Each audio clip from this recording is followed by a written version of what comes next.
el Altísimo cubre como abrigo, y luego dice, morará bajo la sombra del Omnipotente. El Omnipotente es el Padre que nos va a cubrir como sombra, ¿verdad? Pero en esta parte es donde yo me quiero enfocar más, es la sombra como de un árbol.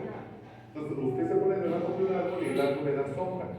Pero vamos a ver algo más muy interesante y me voy a enfocar más en esta parte, pero voy a mencionar las otras partes de la cobertura que dice, diré al Señor refugio mío y fortaleza mía. Es decir, también Dios te va a cubrir como una fortaleza, como un refugio. Tú te tienes que sentir seguro, te tienes que sentir protegido de parte de Dios. Entonces, Dios siempre que va a cubrir utiliza personas, utiliza medios. Dios nunca trabaja directamente, siempre trabaja utilizando medios, personas. Igual el diablo nunca se te va a presentar o directamente, sino que el diablo utiliza medios. Como por ejemplo cuando Saúl va y a consultar a la medium espiritista, o sea, es un medio, ¿verdad? Entonces la Biblia dice que hay un mediador entre Dios y los hombres que es Jesucristo, hombre, ¿verdad? Pero Dios también utiliza a hombres y personas para llevar su palabra, para cubrir personas. Cuando tú te subes a un autobús, ¿quién es la cobertura en ese momento? Es el chofer. Tú te sientas, vas viendo el panorama, vas bien a gusto, tranquilo. Es igual así en las iglesias, es igual así la cobertura. Entonces, Dios utiliza hombres para cubrir a otros hombres, por así decirlo, ¿verdad? Para que tú te sientas seguro, ¿verdad? Entonces luego dice, con sus plumas te cubrirá y bajo tus alas hallarás refugio. El otro 25% es como plumas. La Biblia habla de 5 aves que representan los 5 ministerios, cada una de las aves, pero que Dios te va a cubrir con esas plumas, como de águila, como de paloma, como de gallina. Si ustedes se recuerdan, la Biblia dice, el Señor Jesús dice, ¿cuántas veces os quise juntar como la gallina junta a sus polluelos? Entonces, esa gallina representa el ministerio pastoral, ¿verdad? Que es el que junta, ¿verdad?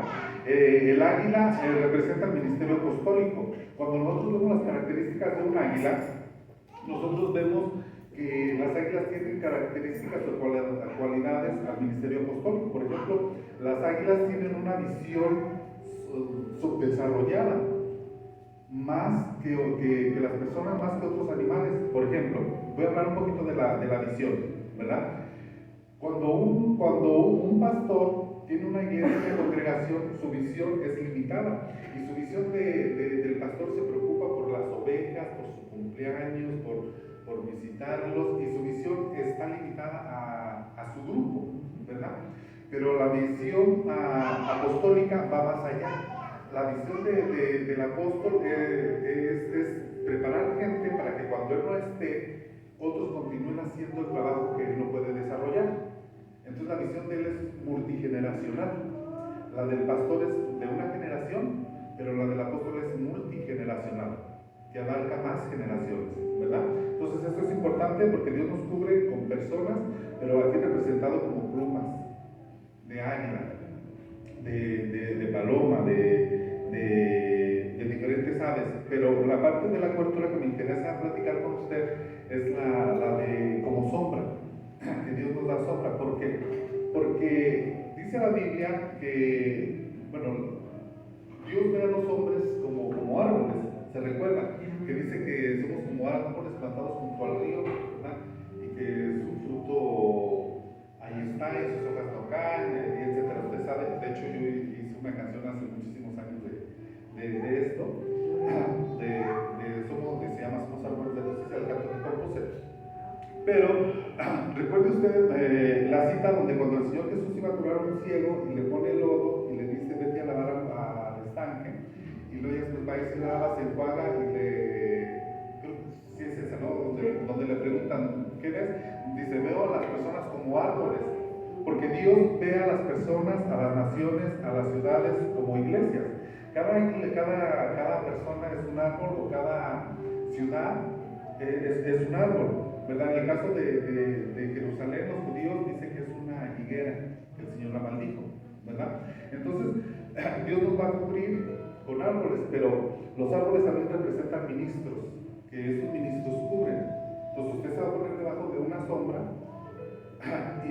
va a ser su cobertura. Pero hay muchos tipos de árboles, o sea, tanto de parte de Dios como de parte del enemigo.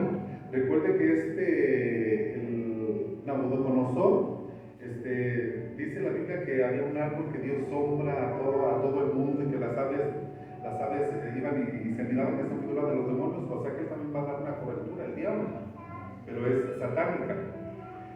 Cuando habla aquí de sombras, la sombra es como una protección o como una potestad tanto positiva como negativa.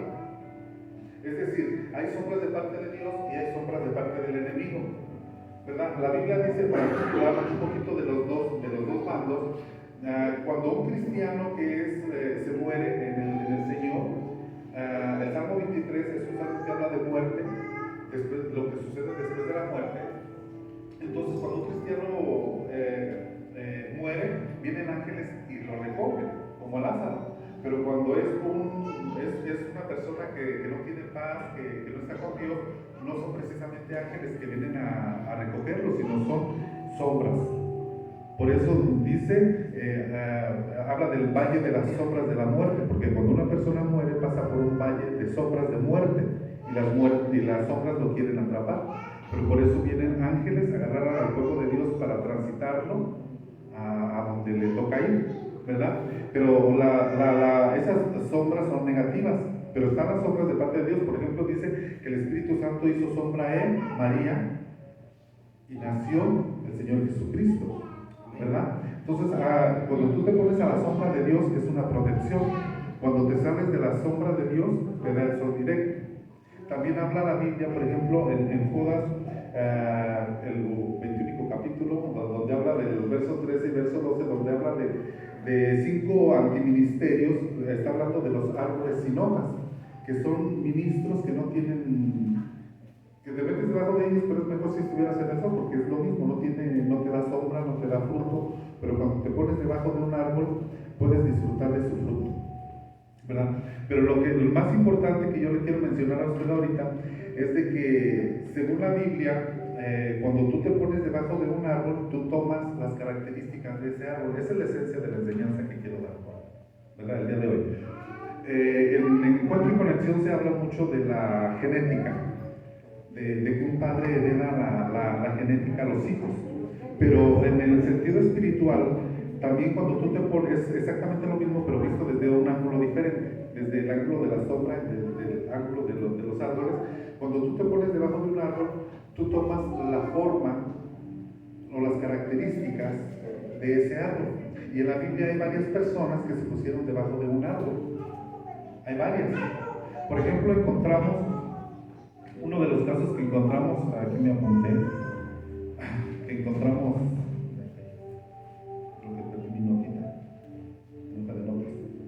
a ver, tenemos, por ejemplo, ¿a quién se recuerda usted que se puso debajo de un árbol? Uno de ellos fue Jonás. Dice que Dios le hizo, a ver, y la cita, si alguien la puede leer, en el libro de Jonás.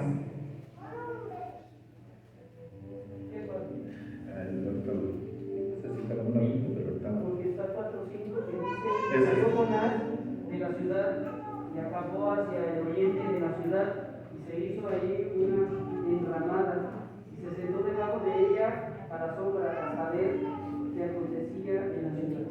Ok, ¿y qué pasó con esa? Bueno, dice en otras versiones, dice que calabacera, que la calabacera tiene algunas características. Su tallo es ancho, pero es hueco por dentro, ¿verdad? Y rápido crece, pero rápido se seca.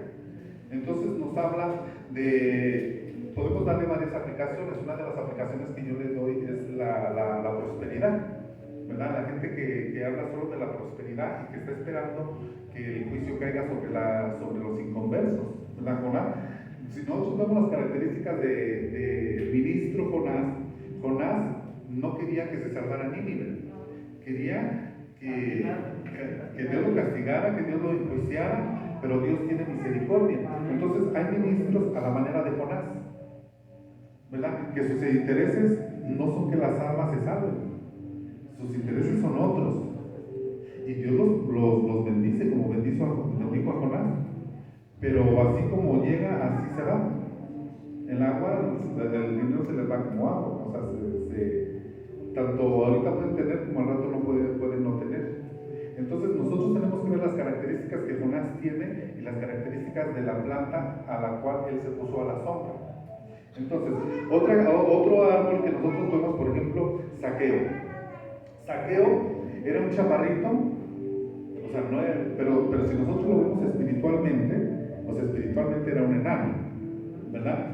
Pero era orgulloso y se sube a un sicomoro para alcanzar a ver a Jesús. Entonces nos habla, ¿de qué nos habla el sicomoro? De la altivez, del orgullo, nos habla de todas esas cosas que él se alzó, pero que dice que después cuando Cristo se le reveló, se le manifestó, él se humilló, se bajó, ¿verdad? Entonces hubo una humillación de parte de Jonás, se tuvo que bajar de ese árbol que se había colgado. Entonces nosotros podemos colgarnos de un ministro así, o podemos estar debajo de un ministerio así, ¿verdad? Y tener ese orgullo, que somos enanos, pero que no lo vemos, que nosotros criticamos a todos los demás, pero no vemos nuestra enanencia terrible que tenemos. Ahora, si hablamos nosotros de la enanencia de los árboles, existen los árboles que se les llama bonsáis, pero ¿cómo se hacen los árboles bonsáis? Un árbol bonsáis, ¿sabe cómo se hace? Se le mochan las raíces para que no crezca. Entonces una persona que no tiene raíces en el Evangelio, o sea que anda de iglesia en iglesia o de maceta en maceta, que no tiene raíces profundas, es un enano espiritual, no va a crecer porque no tiene cimentación, que es todo lo contrario a lo que vamos a hablar de Débora, que se puso debajo de la palmera, que es todo lo contrario. Este Zaqueo, entonces él no tenía profundidad en sus raíces y necesitaba agarrarse de la roca que es Cristo. Estaba debajo de un ministro, de un árbol, de una cobertura que lo hacía orgulloso, que su carácter fuera orgulloso, porque se transmite la genética. ¿Debajo de qué árbol estás? Por ejemplo, si nosotros, estoy siendo totalmente breve porque sé que empezamos entonces va a ser súper breve esto. Entonces, hay personas que, por ejemplo, pueden estar debajo de otro tipo de árbol, pero tenemos que ver las características de esos árboles. ¿Qué características tiene el cedro? ¿Qué características tiene cada uno de los árboles? Porque hay árboles que sus maderas son muy duras. Hay pastores que son muy estrictos, o padres de familia que pueden ser muy estrictos como si fueran militares, ¿no? Con sus hijos, con una disciplina, una rectitud que si fallas te va como en feria, y que los hijos en vez de sentir amor o temor sienten miedo hacia el padre, que tienen un Dios de juicio en vez de tener un Dios de amor. El hijo pródigo, en la Biblia existen los dos pródigos, los dos hijos eran pródigos, solo que uno se fue y otro se quedó en la casa, pero seguía siendo pródigo dentro de la casa. Pero los dos tenían un concepto de Dios erróneo. El pródigo que se fue de la casa pensaba que Dios era de cierta manera y se fue y regresó. Pero cuando regresó, cambió su concepto de Dios, ¿verdad? Vio que Dios era amor, que Dios era misericordia. Entonces, pero el otro seguía creyendo que Dios era injusto. Entonces tú vas a vivir, la gente vive según el concepto que tenga de Dios. Los dos tenían el concepto erróneo de Dios, creían que Dios así era duro, que no era flexible, que no era capaz de tener misericordia, ¿verdad? Entonces hay gente que de verdad se pone debajo de un árbol que es una madera dura y que no hay flexibilidad, no hay posibilidad de dialogar, posibilidad de discutir, posibilidad de opinar, posibilidad no hay. Por ejemplo, cuando el Señor Jesús, el primer milagro que hizo, ¿no? de convertir el agua en vino, María le hizo hacia Jesús: hey, no hay vino. Bueno, a nosotros qué nos importa, dijo Jesús, pero al fin el Señor Jesús hizo el vino, ¿verdad? Entonces ahí hay una flexibilidad. Pero hay quienes no aceptan ni la flexibilidad. Hay padres de familia que son así: aquí se hace lo que yo digo y se acabó. ¿Pero por qué, papá? Porque por por mí, por mis pantalones, porque yo digo, entonces, hay personas que pueden ser muy duras, pero también en el ministerio es igual.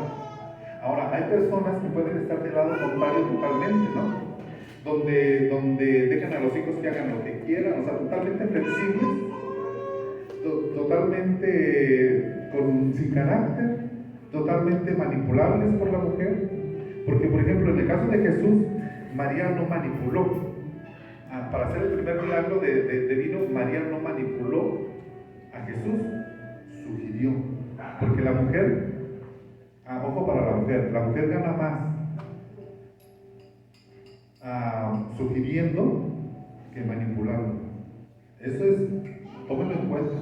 Porque si usted manipula al hombre, va a llegar el día en que el hombre se va a poner no, y ya te dije que no, y se acabó. Pero si usted sugiere, mira, oye, ¿cómo ves? Le podemos hacer así, así. Entonces el hombre ya lo va a pensar, va a decir, pues me parece perfecto, me parece bien, ¿no?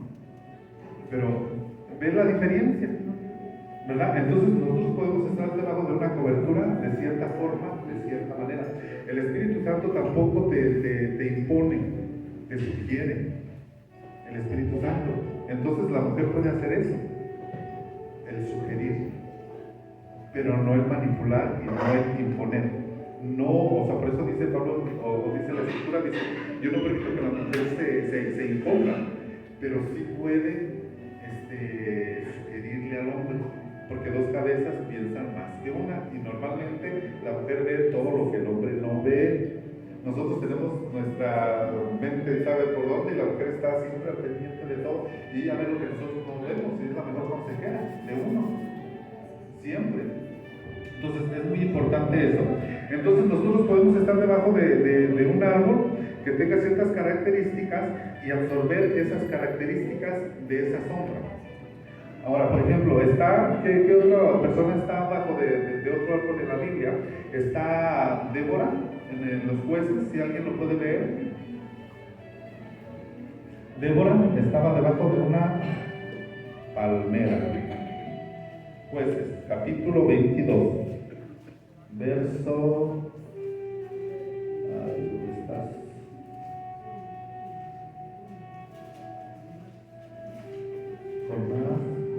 Jueces 4:5. Y acostumbraba sentarse bajo la palmera de Débora entre Ramá y Betel en el monte de Efraín, y los hijos de Israel subían a ella a juicio. Ok, bueno, a ver, lee desde el verso antes otra vez. Gobernaba en aquel tiempo a Israel una mujer, Débora, profetisa, mujer de Lapidot. Y acostumbraba sentarse bajo la palmera de Débora entre Ramá y Betel en el monte de Efraín, y los hijos de Israel subían a ella a juicio. Miren, de esto podemos ampliarnos un poquito porque, bueno, aunque lo que me interesa es la cobertura y lo que estamos hablando es de la cobertura y de las características de la palmera, quiero decirles a ustedes que todo el libro Antiguo Testamento es sombra y figura de lo que iba a pasar en este tiempo. Entonces, el tiempo de los jueces no había rey y cada quien hacía como le parecía. Así termina, a ver, vamos a leer el final del libro de los jueces. Si me lees el final. Y luego, después de los jueces, sigue el libro de Ruth. Es decir, al escritor. Jueces 21-25. Sí, entonces, el escritor empezó a escribir el libro de los jueces. Después de los jueces termina y comienza otro libro y empieza a escribir en continuidad el libro de Ruth, ¿verdad? Y está uno después del otro como si fuera un solo libro, si los juntamos. Es igual que el libro de los Hechos de los Apóstoles junto con Lucas. Y están pegados uno con otro, o sea, lo podemos seguir continuando. A ver, léeme qué dice ahí. En estos días no había rey en Israel, cada uno hacía lo que bien le parecía. Y luego, ¿qué dice luego en el siguiente libro? Aconteció en los días que gobernaban los jueces que hubo hambre en la tierra, y un varón de Belén de Judá fue a morar en los campos de Moab, él y su mujer. Ok. La parte que me interesa es el libro de los jueces, donde dice que no había rey en Israel. Nosotros estamos viviendo la etapa de los jueces, donde no hay un rey presente, donde Cristo no está presente todavía. No hay ningún rey. Después, entra el siguiente libro nos representa, nos habla acerca de la iglesia que es Ruth, es Cristo que se va a casar, pero lo que quiero que note usted es que en esta época de los jueces no había un rey presente, entonces cada quien hace como cree conveniente, como que es lo mejor, y eso sucede con cada misión en el mundo. Nosotros estamos en Misión Rey de Reyes, Encuentro y Conexión, y nosotros hacemos como creemos que es lo correcto. Aquellos que son de otra denominación hacen como ellos creen que es lo correcto. Cada quien hace como que, porque no hay un rey presente. Pero viene una etapa donde va a estar el rey presente, que es el milenio. Y ese va a ser la verdadera, en el milenio va a ser la verdadera, platicaba ayer con el apóstol, va a ser la verdadera orden mundial. O sea, el hombre ha querido imponer un sistema perfecto de gobierno que él no lo va a lograr, que lo único que lo va a lograr es Cristo. Muchos creen que ya estamos en el milenio, pero todavía hay fieras. O sea, todavía animales se comen animales, nosotros comemos animales, pero en el milenio no va a haber fieras. El león va a comer paja juntamente con el cordero, el niño va a jugar con la serpiente, entonces no puede ser el milenio. Entonces hay quienes creen que ya estamos en el milenio, otros creen que ni siquiera va a haber milenio, pero la Biblia habla de una etapa maravillosa donde nosotros vamos a estar en esa etapa también, pero en otra dimensión, ya inmortales, y va a haber mortales ahí también, porque todavía no es la eternidad. Después del milenio viene la eternidad, pero estamos hablando que estamos en la época de los jueces, donde cada quien hace como cree que es justo, como cree que debe de ser. ¿Por qué digo esto, hermano? Porque la Biblia dice, esto es muy importante y lo quiero decir, porque hay una cita en la Biblia donde dice Dios está reclamando, diciendo, mi casa está en el olvido y la casa de ustedes las tienen muy bonitas y muy arregladas, y los pastores utilizan mucho eso para decir, traigan a la casa de Dios, ¿qué es esto? Pero es una, ¿cómo se dice?